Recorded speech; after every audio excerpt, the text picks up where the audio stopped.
Jaunliepāja. Skatāmies uz debesīm. 23. marts, 2025. gads. Tīrs debesis. Vienkārši nevienu makonišu. Pilnīgi nevienu makonišu.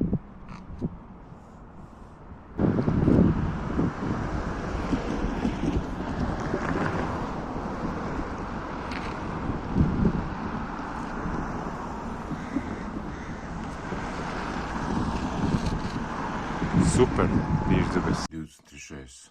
marts, rīts, ka mēnesis spīd. Pats galvenais, kā arī tīrs debesis ir tīrs debesis, kā vakar.